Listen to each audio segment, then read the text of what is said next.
The median home price in Toronto crossed $1 million and kept going. Vancouver crossed it years ago. Calgary is having the conversation right now, and the conversation is familiar. Prices rise, inventory falls, and the distance between what people earn and what houses cost grows in ways that no longer feel temporary. That is the national story, and it is not wrong. But it is incomplete. There are places in this country where the median home price sits below $200,000. Not cabins, not fixer-uppers with load-bearing optimism. Houses. Actual houses on actual streets, in towns with hospitals and grocery stores, and people who have lived there for generations. The reason they are still this cheap is a collection of specific answers, and every answer is a trade-off. Some of the trade-offs are permanent. Some of them are closing windows. The difference matters, and by the end of this list you will have enough information to tell them apart. Number 15. Flin Flon, Manitoba. Flin Flon sits on the Manitoba-Saskatchewan border at the exact geographic point where most Canadians stop thinking about what is north of them. The median home price here is approximately $131,000. That number does not have a typo in it. The economy built itself around copper and zinc mining, ran that way for most of the 20th century, and then the Hudbay smelter closed in 2010 and left behind a question the town is still trying to answer. Population is around 5,000 and declining. The Canadian Shield surrounds it. The winters are genuinely punishing in ways that the word cold does not fully capture. The pitch is that you can buy a house here for the price of a mid-range car, access reasonable services for a town its size, and live next to lake country that does not know it is supposed to charge admission. The catch is that the economic engine is gone and nothing has replaced it. This is not a town in transition. This is a town that transitioned and landed somewhere complicated. Picture this. It is mid-February. The temperature is -31 Celsius. You are inside a house you paid $124,000 for, and your mortgage payment is less than $650 a month. And the lake outside is frozen into a surface that looks like hammered pewter. The wood stove is running. The house is warm. The silence outside is the kind you have to live in the north to understand. Then the question arrives the way it always does in Flin Flin, quietly and without drama. What is the plan? For the career? For the winter after this one? For the get-aid after that? That question is either the whole problem or not a problem at all, depending entirely on who you are. Number 14. Thompson, Manitoba. If Flin Flon is the town the economy left behind, Thompson is the town the economy built specifically and then partially abandoned. Vail, the mining company, constructed this city from scratch in the late 1950s to access nickel deposits in the region. The median home price currently sits around $147,000. The mining operation still runs, which means Thompson has more economic continuity than Flin Flon, but it also means the economy runs on one commodity and one corporate decision-maker. The town sits roughly 760 kilometers north of Winnipeg on a highway that is paved the entire way and covers a distance most southern Canadians have not driven in a single stretch. The pitch is that you get a functioning city of about 12,000 people with a full range of services, a hospital, a college, and a housing market that prices houses the way houses were priced in the rest of the country in the 1990s. The catch is that isolation here is not metaphorical. You are genuinely far from everything. The job market outside the mine is thin. The winters start early and stay late. This is a town where you either have a specific reason to be there or you are passing through, and passing through in Thompson is not common because there is not much to pass through to. Picture this. It is October, and the birch trees have done what birch trees do in northern Manitoba, which is turn a color that does not exist in any catalog. You drive home from a shift at the hospital or the mine or the college, and your mortgage payment is $740 a month on a 4-bedroom house with a finished basement. The sky at night here is the kind of dark that city people specifically drive long distances to find, and you do not have to drive anywhere. Then the highway south appears in your mind the way it does at least once a season, and you remember that it is 8 hours to Winnipeg. And you sit with that for a moment before deciding whether it matters to you or not. Number 13. Prince Albert, Saskatchewan. Prince Albert is the gateway to Prince Albert National Park. which sounds like a selling point, and it is with significant qualifications. The median home price here sits around $159,000 for a city of approximately 35,000 people, which makes it meaningfully larger than the other entries on this list so far. The size brings services, options, and an economic base that is more diversified than a single industry. There is a hospital. There is a regional economy with government employment, retail, and health services. There is an airport with connections south. Here is the thing about Prince Albert that careful researchers find when they go past the housing price. The city has one of the highest violent crime rates in Canada by most indexed measures. This is not a fringe data point. It is consistent across years and consistent across categories. The causes are complex and connected to poverty, historical policy failures, and social conditions that a real estate script is not the right format to fully examine. What it means practically is that neighborhoods vary significantly, that due diligence on specific streets matters more here than in most cities on this list, and that the experience of living in Prince Albert depends heavily on where specifically you land. Picture this.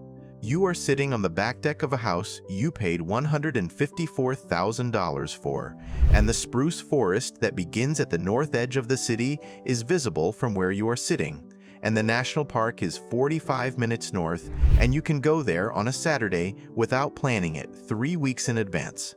The price is genuinely real. The park access is genuinely real. The city's social conditions are also real, and they exist in the same sentence as the house price and the forest view, and the question is how much weight you assign to each. Number 12, Estevan, Saskatchewan. Estevan sits in the southeastern corner of Saskatchewan, near the North Dakota border, and calls itself the Sunshine Capital of Canada, which is accurate in terms of annual sun hours and which also tells you something about how Estevan thinks about itself. The median home price sits around $162,000. The economy here is oil and coal. The Boundary Dam power station sits outside the city. The Williston Basin runs underneath it. When oil prices are high, Estevan is busy. When oil prices fall, the consequences arrive specifically and quickly. The pitch is that this is a small city of about 11,000 with full services, a genuine downtown, and a price point that makes the oil towns of Alberta look like a different planet, which in some years it is. The catch is commodity dependency in its most concentrated form. Estevan does not have a diversified Plan B that has been fully deployed. The energy transition is not an abstract conversation here. The coal plant is one of the oldest in the country. The oil patches are subject to price cycles that erase the economic gains of good years in a single quarter of bad ones. Picture this. It is a clear July evening and the sky here does what Saskatchewan skies do, which has become enormous in a way that is genuinely difficult to describe to someone who has not seen it. You are on the main street. The restaurants are busy. The house you bought last spring cost $158,000. And your monthly costs are less than what a sibling in Calgary pays for a parking spot. Then the refinery on the edge of town comes back into your peripheral awareness, and you remember that the whole equation runs on a price set in markets you will never influence, and you sit with a specific version of that feeling that is unique to resource towns. Number 11. Val-d'Or, Quebec. Val-d'Or is a mining city in the Abitibi-Témiscamingue region of Quebec, which is a region most of Canada is aware exists without being able to locate on a map in under 45 seconds. The median home price here sits around $165,000. The economy is gold mining and forestry. The language is French, exclusively, in both practical and cultural terms. This is not a city where functional English is sufficient. This is a city where French is the operating system, and if you do not speak it fluently, the experience of living here is not a partial challenge. It is a comprehensive one. The pitch, for the right person, is substantial. Val-d'Or is a proper city of about 32,000 with a full range of services, a lively regional arts scene, a cafe culture that punches above its demographic weight, and access to wilderness that makes the Laurentians look busy. The market here has not caught up to the value because the combination of language barrier and geographic distance filters out the Anglophone buyers who would otherwise have found it by now. The filter is doing real work and the price reflects the crowd it keeps out. Picture this. It is mid-September and the boreal forest surrounding the city has done what it does at that specific time of year, in that specific latitude, which is turn every shade of orange and yellow simultaneously and make the air smell like something that does not translate into words well in any language. Your mortgage is $820 a month on a detached house. Your neighbors speak French quickly and specifically, and the learning curve is real in ways the phrase learning curve does not quite capture.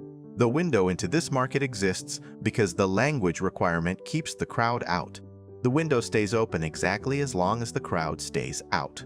Number 10. Dryden, Ontario. Dryden sits on the Trans-Canada Highway in northwestern Ontario between Thunder Bay and Kenora, and is the kind of place that people drive through twice before they stop and look at it carefully. The median home price here is approximately $167,000. The economy runs on a Resolute Forest Products paper mill that has had a complicated decade involving curtailments and uncertainty that the town has felt at the household level. The population is around 7,000. The nearest city of any size is Thunder Bay, which is 2 hours east. The pitch is that northwestern Ontario has a quality of wilderness access that is not replicated at comparable price points anywhere else in the country. The lakes here are not the lakes of cottage country. They are the actual boreal lakes, the ones that require a truck to access and reward the effort specifically. Dryden is a town that services a region. The region is significant. The price reflects the isolation rather than the value of the landscape, and those are different calculations. The catch is the mill. A single major employer in a town of 7,000 is a concentration of economic risk that deserves to be named as what it is. The highway is fine.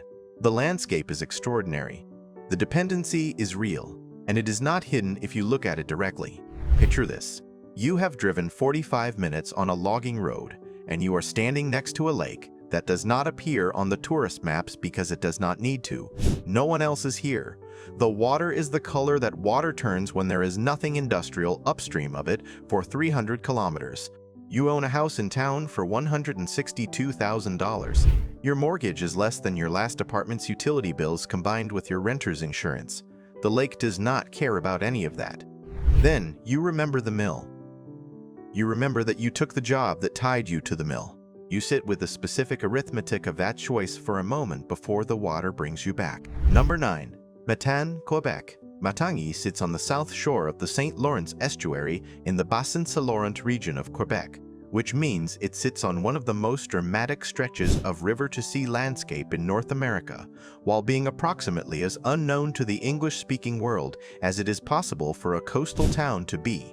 The median home price here is approximately $154,000, which is lower than several entries above it because the isolation is more complete. The French language requirement is non-negotiable, and the winters here are coastal and specific in their intensity in ways that inland winters are not. The town is a legitimate small city of about 14,000, with ferry access to the North Shore and a regional economy built on forestry, fisheries, and the services that surround both. The salmon fishing on the Matinee River is famous in the specific circles that care about salmon fishing and essentially unknown to everyone else, which is a detail that encapsulates the town's broader situation accurately. Picture this.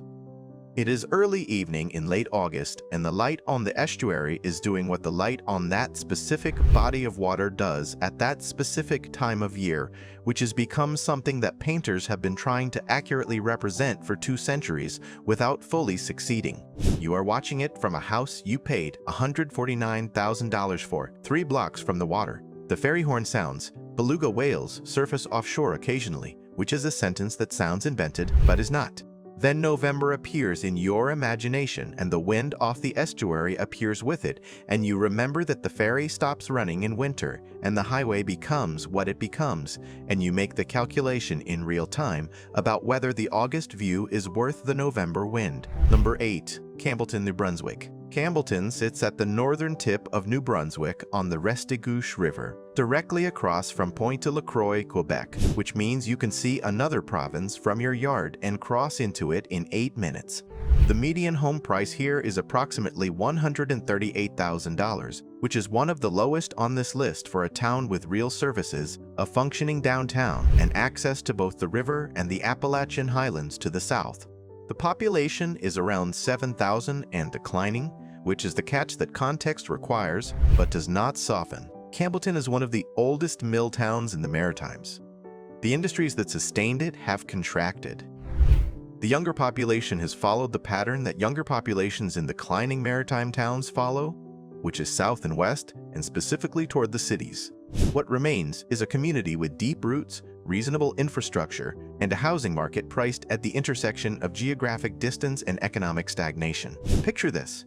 It is June and the Restigouche River below you is running cold and clear with Atlantic salmon, which is a sentence that would cost you a real estate premium anywhere the angling world has noticed. Your mortgage payment is less than $700 a month on a house with a river view. Quebec is visible from your front porch in the specific way that geography becomes surreal when it works out like this. Then you make the calculation about the job market, about what you will do for work in a town where the industries have narrowed and the population curve points in one direction. The river does not resolve that calculation for you. It just continues being the river. Number 7. Grand Falls, Windsor, Newfoundland. Grand Falls, Windsor is the geographic center of Newfoundland, which means it is equidistant from the coasts and feels like both of them and neither of them simultaneously. The median home price here is approximately $145,000. The town formed when two separate communities amalgamated and is now a regional service hub of about 14,000 people, with a hospital, a college, a commercial district, and the Exploits River running through the middle of it.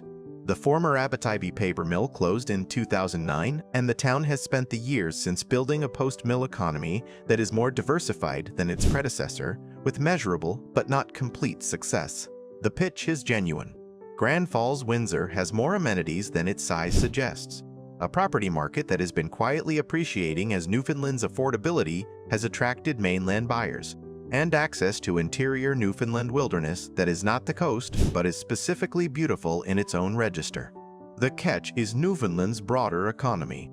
Jobs here are tied to the province's fiscal health, and the province's fiscal health has been a specific, ongoing conversation for 15 years without a clean resolution. Picture this. It is late September and the Exploits River is at its fall level, and the salmon are in it, and the light in central Newfoundland at that time of year has a quality that is not coastal but is not inland either. It is specifically Newfoundland light, and there is no adequate substitute for it. You own a house here. You paid $141,000. Your mortgage is less than your last car payment combined with your previous month's rent. Then you open the provincial budget news, and the numbers are what they have been for several consecutive fiscal years, and you remember that the economy you are embedded in is not in the same shape as the landscape, and you put the phone down and look at the river instead. Number 6. Amherst, Nova Scotia. Amherst sits at the very top of Nova Scotia, at the neck of the Chignecto Isthmus, the land bridge that connects the province to the rest of Canada. The town is 4 minutes from the New Brunswick border. The median home price is approximately $161,000. The population is around $9,000.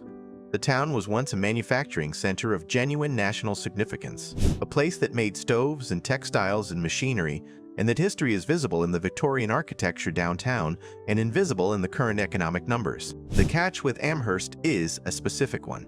The town is not far enough from Moncton to be remote, and not close enough to Moncton to benefit from its growth. It occupies a middle distance that the market has not resolved in either direction. Halifax is 3.5 hours. The Bay of Fundy tidal power projects have been in the conversation for years without producing definitive outcomes that change the local economic trajectory. The town is waiting on a catalyst, and the catalyst has not arrived on any confirmed schedule. Picture this. It is a Saturday morning in May, and the Cumberland County countryside surrounding Amherst is doing what it does in that specific month, which has become green in a way that Nova Scotia is specifically good at. The Tantramar marshes to the north are doing what tidal marshes do, which is be enormous and otherworldly and free of admission.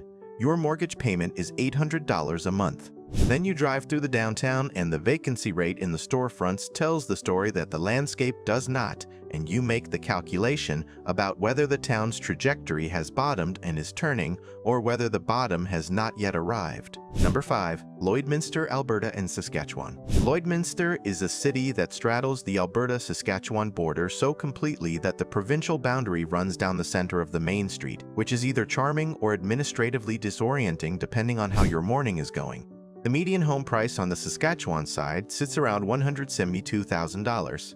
The Alberta side price is slightly higher. The economy is heavy oil. The Cold Lake oil sands region sits nearby. The work here is real and specific and tied to commodity prices in ways that experienced oil workers understand and accept as the operating condition rather than an anomaly. The pitch is that Lloydminster is a legitimate mid-sized city of about 31,000 with full services on both sides of the border, a genuine commercial economy, and a housing market that reflects oil cycles rather than a permanent condition. When oil prices support activity, the city is busy and well compensated. When they do not, the vacancy signs appear and the rental market softens and the dynamic reverses with the efficiency of a place that has done this before and will do it again and has priced the repetition into how it functions. Picture this. It is a clear evening in June and you are standing on the Alberta side of the main street, technically, and your house is on the Saskatchewan side, technically, and the whole arrangement is surreal in a specifically Canadian way that you stopped questioning after 2 years of living here. Your mortgage is $1,860 a month. The oil facility on the edge of town is illuminated at dusk, in the way that industrial infrastructure looks beautiful when you are not thinking about what it produces.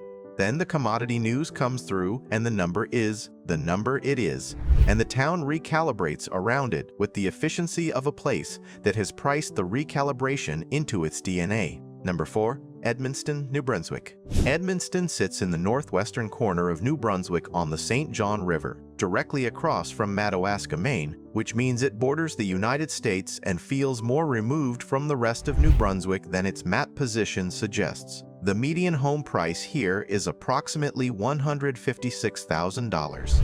The city has about 16,000 people, a functioning downtown, the Université de Moncton's Edmundston campus, a regional healthcare system, and a timber and paper economy that has contracted but not collapsed. Here is the thing about Edmundston that surprises careful researchers. The city is one of the most thoroughly francophone communities in New Brunswick, which is a province that is officially bilingual. The French spoken here is a specific regional variety called Brayon, and the cultural identity is not General Acadian and not General Quebecois and not General New Brunswickian. It is specifically Edmundstonian in a way that is difficult to describe without experiencing it. For the right person, this is a feature. For the wrong person, it is the whole conversation, and the conversation is not negotiable. Picture this. It is October, and the St. John River Valley has done what it always does in October, which is produce a foliage display that would command a tourism premium in Vermont and is essentially unknown in the national conversation about fall color. Your mortgage payment is $780 a month on a detached house with a river view. The main border is 11 minutes south. Fredericton is 2 hours east, and it is the nearest genuinely Anglophone city of any size. The university, 5 minutes away, gives the city an energy that towns without one do not have. Then the question about language appears, the one that always appears, and you make the honest assessment of whether your French is sufficient not just to transact, but to belong. That is a different question than the first one. The first one has a number attached to it. This one does not. Number 3. Bathurst, New Brunswick. Bathurst sits on Nepisiguit Bay on the northeastern coast of New Brunswick and is the kind of place that gets overlooked in the maritime affordability conversation because it does not have a single memorable hook and it does not suffer from a single memorable problem. The median home price is approximately $168,000. The city has about 11,000 people and is officially bilingual. The Nepisiguit River runs through it with a salmon fishery that is the legitimate envy of people who care about salmon rivers. The bay is real. The beach at U-Haul is real. Chaleur Bay, which borders the city to the north, is one of the warmest saltwater swimming bays in eastern Canada, which is a fact that has not yet been fully priced into anything. The economy is the complicated part. Bathurst had a mine that closed and a mill that reduced operations, and a hospital that serves the region, and a commercial economy that is functional but not dynamic. The younger population has followed the pattern. The city's tax base has the structure of a community that is maintaining rather than growing. And yet, the cultural life, the specific bilingual maritime identity that comes from a community that has been there for a long time, is genuine in a way that newer communities spend decades trying and failing to manufacture. Picture this. It is August, and the bay at Bathurst is doing what Chaleur Bay does in August, which is be warm enough to swim in, which is something the Bay of Fundy to the south does not manage. You are on the beach and the water is 22 degrees Celsius and you paid $163,000 for a house 3 kilometers from where you are standing, and your mortgage is less than $850 a month. The economy question lives in the same town as the warm bay water and the Salmon River, and they do not cancel each other out. They coexist in the specific way that trade-offs coexist in places like this, and the question is which one you look at first in the morning. Number 2. Timmins, Ontario. Timmins has produced more gold than almost any place on Earth. The Porcupine Gold Rush started here in 1909, and the ground underneath the city is still producing in active quantities.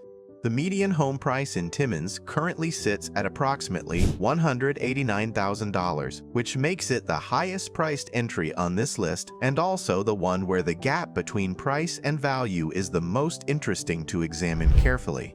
This is a city of 43,000 people with a full urban economy, a real arts infrastructure, multiple mine operations actively hiring, a hospital with genuine regional capacity, and 4-season outdoor access to a landscape that the tourist economy has not yet fully colonized. The market has not caught up to Timmins for a specific and identifiable reason.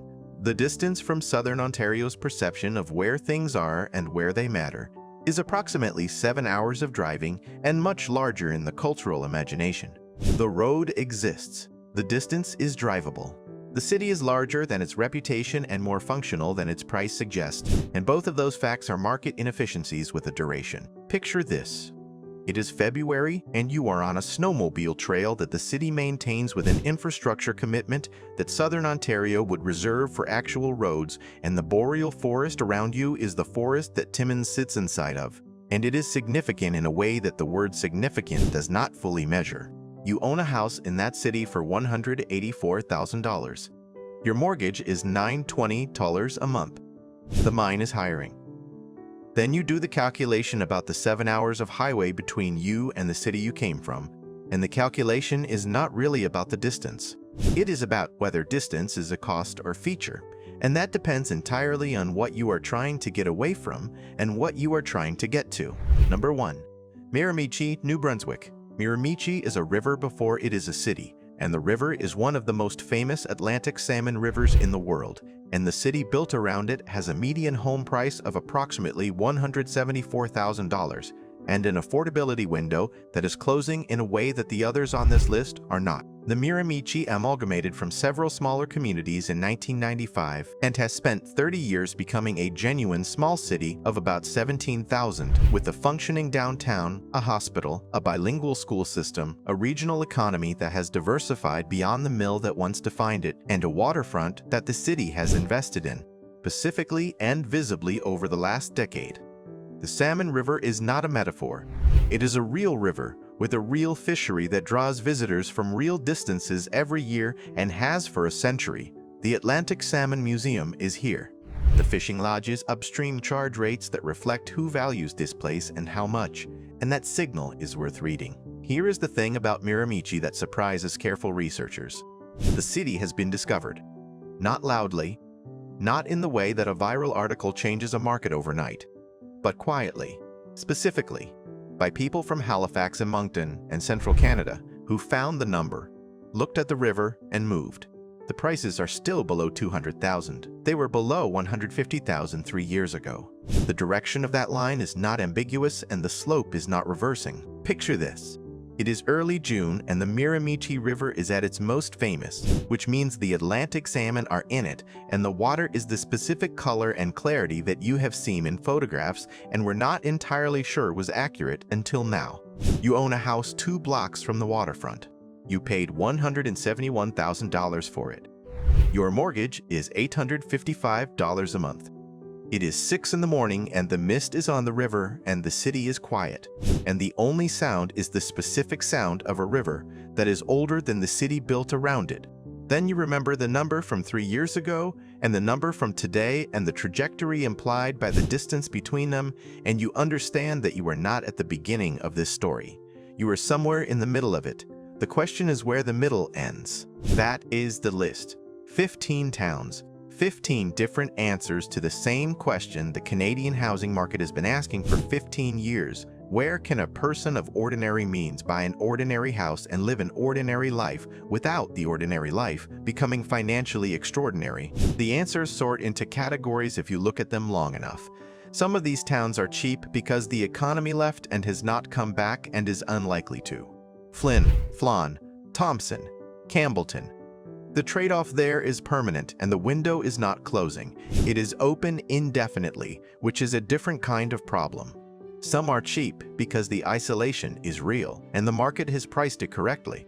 Dryden, Matane, the geography is doing the work and the geography is not changing.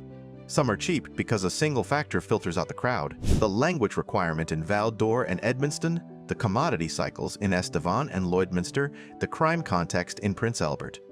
The filter is doing real work, and you need to know whether you qualify as the exception or whether you are subject to the rule. And then there are the towns where the price is still below $200,000, and the reason is something more complicated and more temporary, where the value is genuine and the crowd has not fully arrived, where the window is open but is measurably, specifically, demonstrably closing. You know where those towns are on this list? The only question is whether you get there before the market does.